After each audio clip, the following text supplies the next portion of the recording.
Hi guys, this is Matthias and I'm coming at you here with my second Battle Royale tutorial. And yes, I know, this video is long overdue. I should have finished this months ago actually, but for a number of different reasons I just haven't had the time.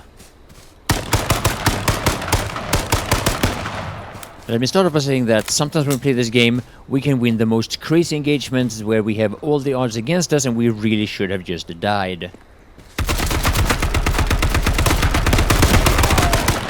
Other times it can feel like everything is going against you and no matter what you do, you just get shot from behind or the side or when you're reloading or whatever. It's important to not let this get to you. Sometimes we can be our own worst enemies in a game like this.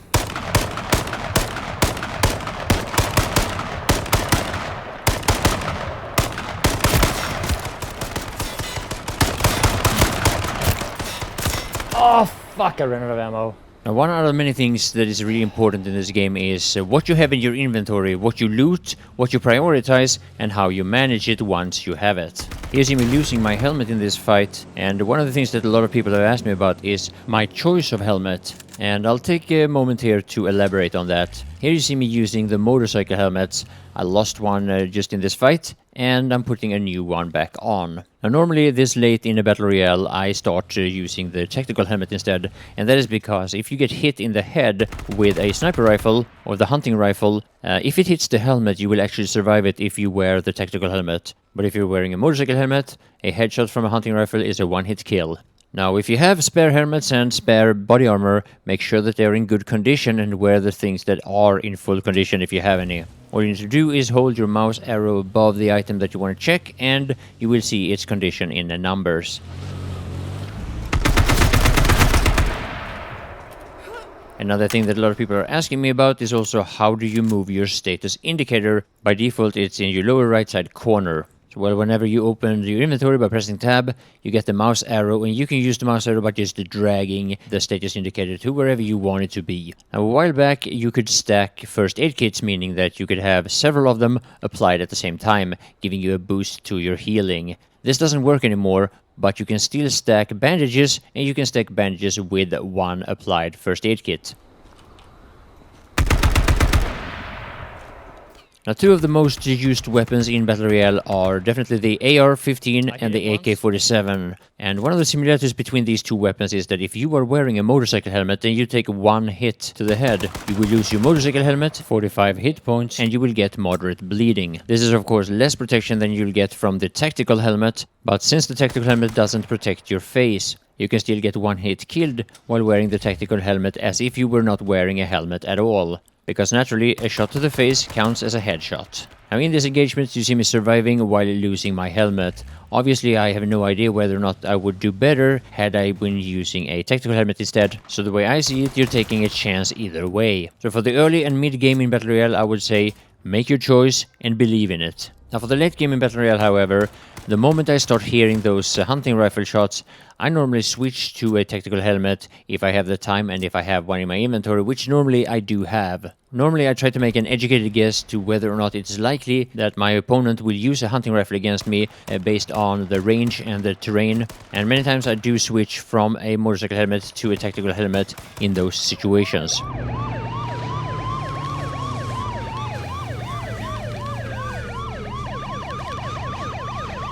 So your Battle Royale experience starts here. I think it's called the Box of Destiny. And damn, this is a noisy place. By holding in control and pressing M, you will mute your game sound. Don't ever forget that if you plan on playing Battle Royale. What you see me doing here is that I'm shredding everything but my pants and my belt pouch. This allows me to craft a few more bandages, and I want to keep my pants because I will not be able to loot any pants until I can loot it from another guy that has been killed. And I prefer wearing the pants because it allows me to carry another 50 bulk. Now, the reason why I shredded the t-shirt that also could have allowed me to carry 50 bulk is because it is very likely that you will find a t-shirt along with the first loot that you find, so that is normally not a problem.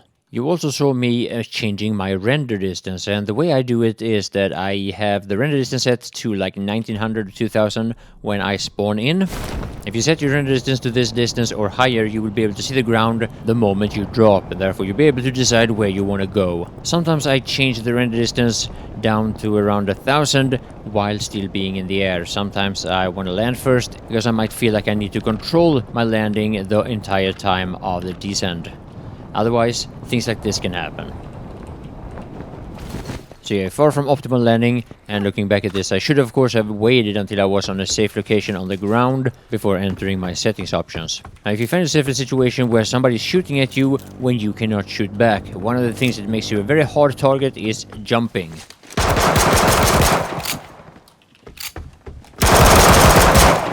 Now, jumping around, or bunny hopping as it's commonly called, is a quite useful tactics in a lot of games. It's also quite controversial, but in H1Z1 this can work wonders for you. And as much as those extra 3 bandages that I was talking about earlier rarely have an actual impact on your game, there are times when they can actually save your life.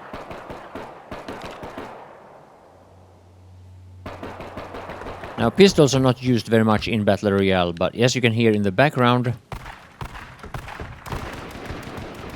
at least in the early game, they can have a very deciding role.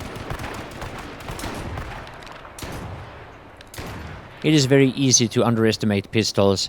I prefer to hipfire with them as much as possible, but I aim down sight, at the same range as I would aim down sight with an AK or an AR. I just prefer not to use them at those ranges, except for when I'm going up against a guy with a shotgun. The early game is also when I decide whether or not to keep my shoes. You spawn with the work boots, and they allow you to run a bit faster than when you're barefoot, but you'll make a lot of noise while wearing them, so you have to make up your mind whether or not you want to rely on being sneaky, or if you want to have that extra speed.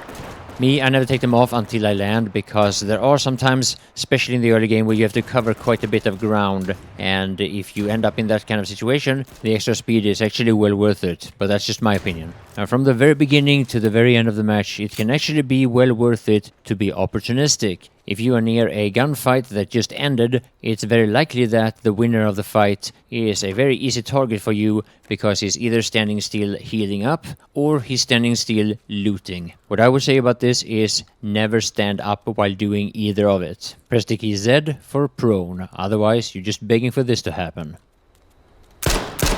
As far as I know, different players like different pistols. My favorite one is the M9. However, the only pistol that I would say is actually worth keeping once you have your AR or AK is the Magnum, and that's because it does 10 damage to cars.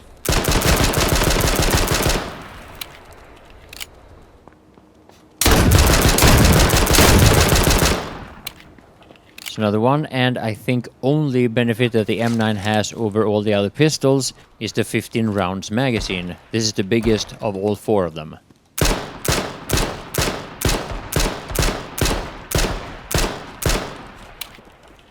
Now the map of H1Z1 is very big. It's basically the same size as a Planetside 2 continent, and for performance reasons, different things renders in at a different distance. This is something that you can take advantage of. Let me show you in slow motion here why I decided to turn towards this particular house. If you look closely on the left side of it, there's a car, and that's what I'm going for. And had I not been able to spot it from a very high altitude, I wouldn't be able to see it at all, and that's because it's under a roof. Now the car renders in at a further distance than the roof, allowing you to see it for a short moment until you get closer and the roof starts rendering as well. Here, just a second or two later, you can't see the car anymore until you land.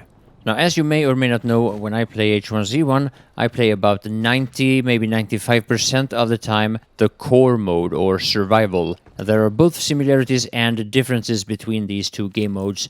One of the similarities is that you have the same weapons in both game modes, but they are not nearly used equally much. In survival, it's almost all about shotgun, hunting rifle. And the reason for that is because those two weapons have deadly efficiency without wasting too much ammo. Getting enough ammo to make an AR or an AK worth it is normally just too tedious for a survival player. But the shotgun is just as deadly and as unreliable in both game modes.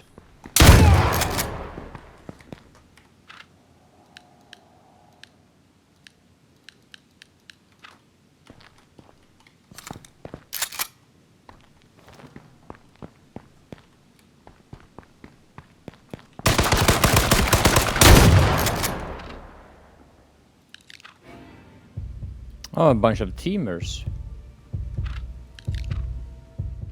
So now for a while I'd like to talk about loot spawns. And here you see me looting in an area called Dartmouth Way, which is located all the way to the south between Wakehills Hamlet and Pisspot Creek. And the reason why I'm bringing this up is because this is one of the reliable places where you can find the AK-47, except for in Pleasant Valley. I actually think that Wakehills Hamlet that I just mentioned is another one of those places, but let's focus on this area for now. And at the release of this video, the AK-47 is the most attractive weapon in the game. I think all experienced players, or at least almost all of them, will agree with that. But you will need a lot more than just weapons, and one of the places that you should always look is in bathrooms. And aside from it being a lot of mixed stuff in bathrooms, you will find a lot of first aid kits there. And first aid kits has high priority when it comes to looting, at least in the early game.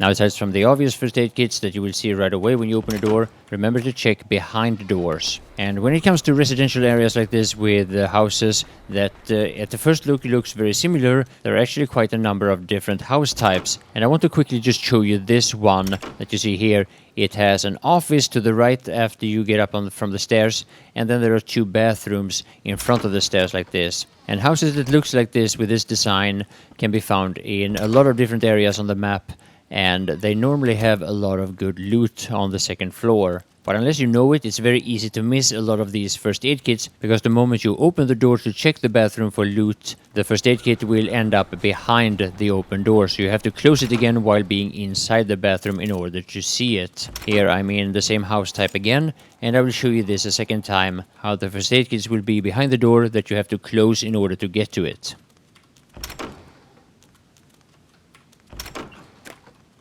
And yeah, I picked up those work boots hoping that they would be sneakers. If you're lucky, you can find two first aid kits actually behind that door. And here I finally found the sneakers that I was looking for. Now when it comes to items or things that I value quite a bit, I want to mention two things. One of them being the sneakers that I just talked about, but the other thing is the waist pack. And the reason why I'm bringing these two things up is that when you look at them before you pick them up or before you point at them at close enough distance, you actually cannot tell exactly what item it is. The work boots and the sneakers look identical, and the icon for the waist pack, for example, is the same as the one for the bandana. It just looks like a small loot bag, as does quite a number of other items in the game, and you need to either pick it up or point at it at close enough distance so that you could pick it up in order to tell what you are looking at. Same thing goes for backpacks, where the 1000 bulk backpacks looks identical with the 2000 bulk military backpacks. Now, what I think is also quite important is how you distribute the loot that you have in your inventory. Here you see me spreading out the first aid kits to make them easier to find in a critical situation. And one of the players that always does this, by the way, is Lyndon FPS. If you're unfamiliar with him and if you haven't seen his stream, you should definitely check it out. This is a very good player and also kind of a crazy guy. Best combination ever.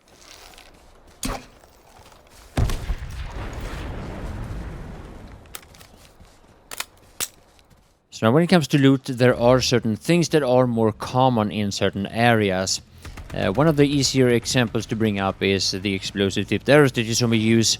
If you want to find them, then you want to search the east part of the map. Ranchito Taquito up in the north and all the way down to Lone Pine Development are the areas where I've found them the most. Now with the AK-47, it's also worth mentioning something called AK Alley. Basically this is in Pleasant Valley, about 50 meters east of the police station. You also want to find cars, and they are relatively spread out, but yeah, again, Lone Pine Development, Pleasant Valley, Bubba's Truck Stop, Ranchito Taquito, there's a lot of them in the north side and in the south side of the map. One of the places where you will not find cars, by the way, is in Cranberry. And Cranberry is one of those places that we used to call it Ghost Town because there was basically nothing there. And to be fair, this was mostly because of survival mode. But even in Battle Royale, I think that out of the three towns, Cranberry is the worst when it comes to loot.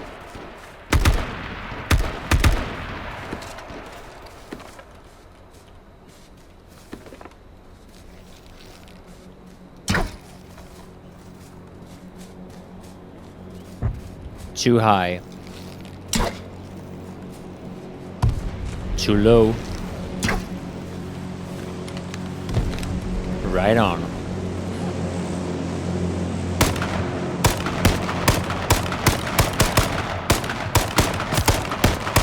One of the things that I've covered in a few videos in the past is range shooting. You might want to check some of these videos out if this is something you feel that you're struggling with.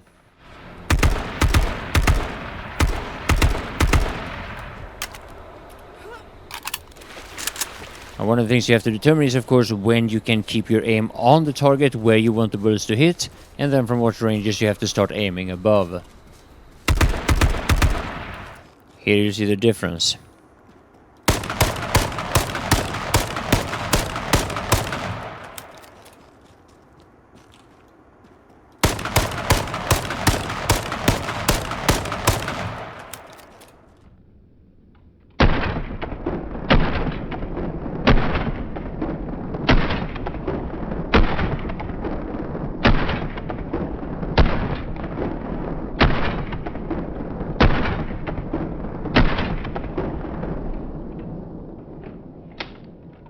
I'll see if I can slash lock a few more of these examples in the future in order to determine the exact range.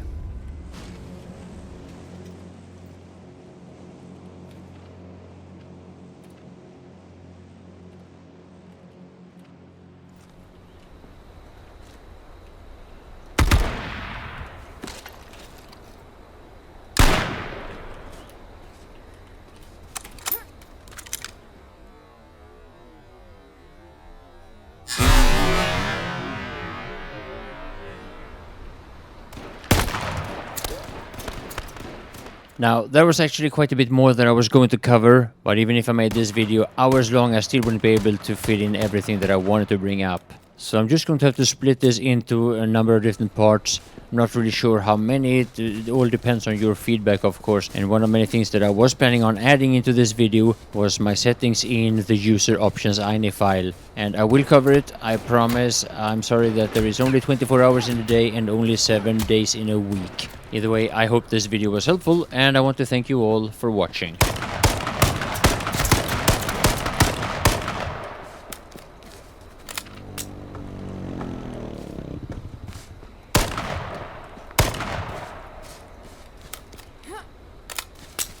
Your head was sticking up just above the box. I know.